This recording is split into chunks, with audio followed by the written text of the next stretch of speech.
I love the names on this team. They have Sixto Sanchez, and they have my favorite name probably in baseball right now, Jazz Chisholm. Showing emotion in baseball is terrible and should never be in the game.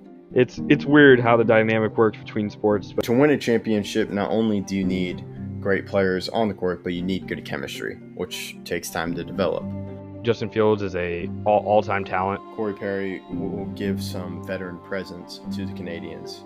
I feel like Luka will take that next step, and if he can get a three ball consistently around 35%, I feel like they could become a contender. We can make jokes about you not being in the Super Bowl for 20-something years, but... What's up, everyone? This is Justin Goldman from the Goalie Guild and Lift the Mask, and you're listening to Outsiders Opinions with Austin and Kevin.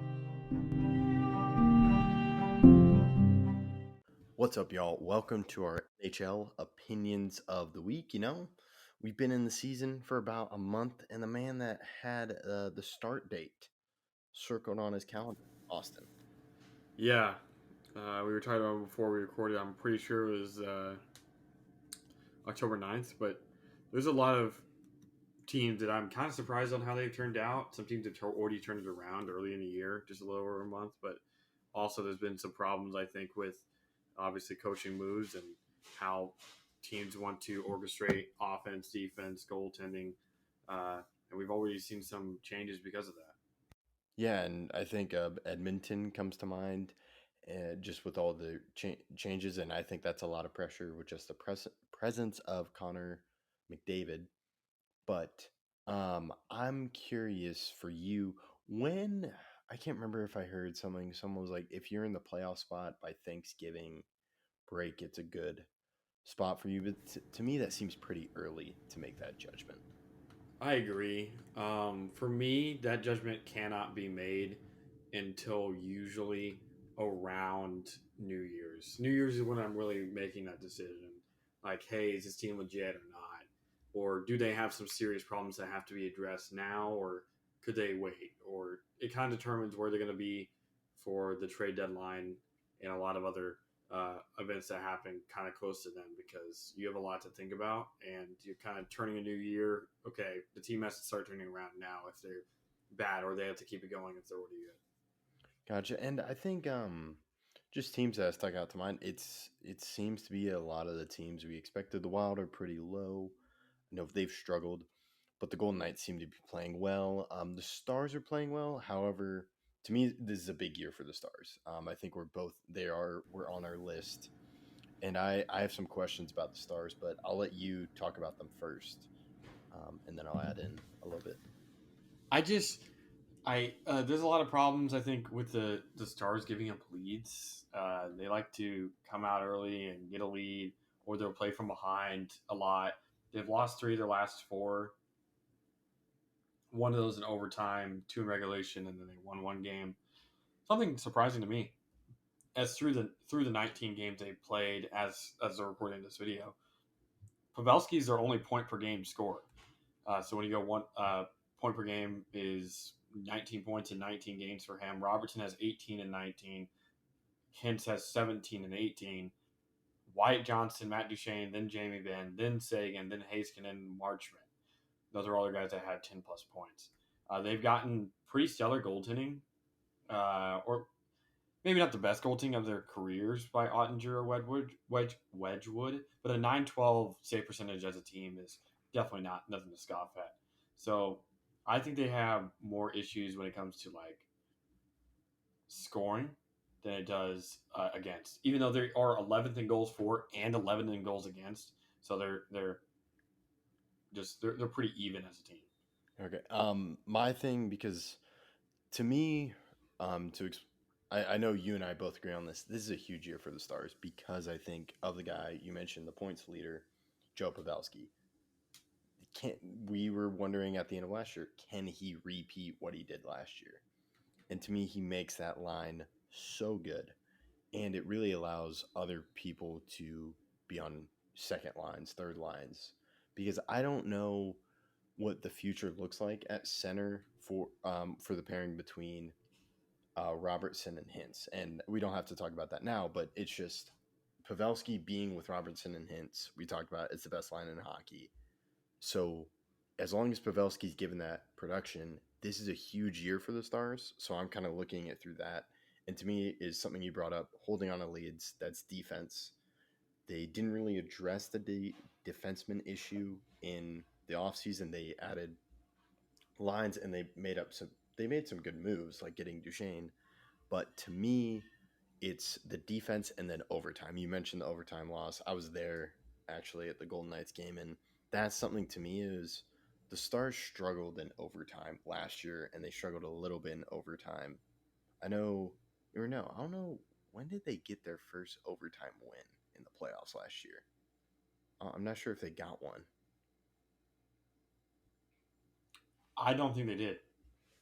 And that's a huge issue to me, at least when we get to the playoffs. I know it's super far ahead, but I think that's what you have to do when you're judging a team of the Stars. Because just getting to the playoffs to me isn't enough for the Stars right now. Not even close. Yeah. So, and like, yeah, they lost overtime. I think game two,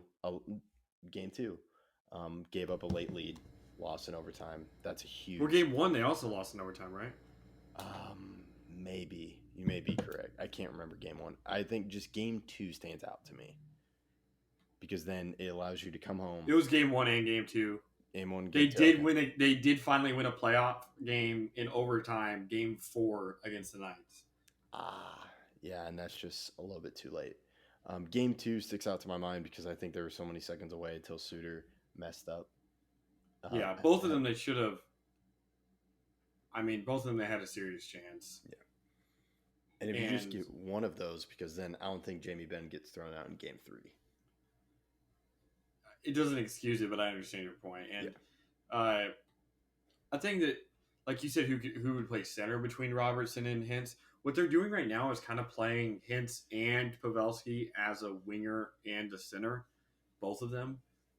It kind of just one will go to left wing depending on what side of the ice they're playing on, or one will go to right wing instead of playing on the other side, whatever. So, or Pavelski would usually play right, I believe. But like when you go to face-offs one, Pavelski's 179 and Hintz is 171. So the difference is negligible almost. So it does really help to have that diversity to where Hintz can take all the ones on the left side and Pavelski can take all the ones on the right side or vice versa. I think it's actually the opposite of that. But yeah, that's a great point. Or what were you going to say? Yeah. It just the versatility that top line has is definitely something that a lot of teams wish they had. And yeah, that's a great point. The versatility. I wanted to get more at once Pavelski retires, because I don't think he can keep doing this at this high level of production. I don't know if he wants to retire soon. It's just that's why they have to capitalize on this year, because I don't know who the third guy is. I'm going to say Wyatt Johnson, but to me, that also hurts your other lines because I love Johnson with Ben and Dodonov, and that just messes it up. And that's what, to me, makes this offense dangerous. To me, the big issue is the defense. Yeah, well, Johnson and Dodonov haven't really played all that much together, and it's really apparent when you look at their plus-minus. Wyatt Johnson is +1, Jamie Benn is +3, while Dodonov is the worst on the team by far with a -8 plus-minus.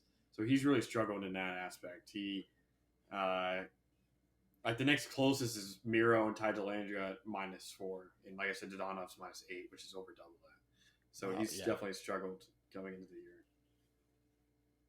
But yeah, I wanted to focus on the Stars because I think they are a huge team. But also, I think you can talk about the Golden Knights. They're still leading. Seems like everyone's healthy. I know they did have a bad loss they lost 2-0 to the Coyotes. But this is a team I think I expected to regress after their Stanley Cup win. Yeah, and I don't think you're necessarily unfair to say that. The health that they've had throughout the season is kind of mind-boggling, considering that they're not necessarily a team known for health. And I still have worries regarding their health. We'll have to see if they can remain consistent throughout and will be healthy when they need it. Will they get the goaltending health-wise? Will they get everything else health-wise?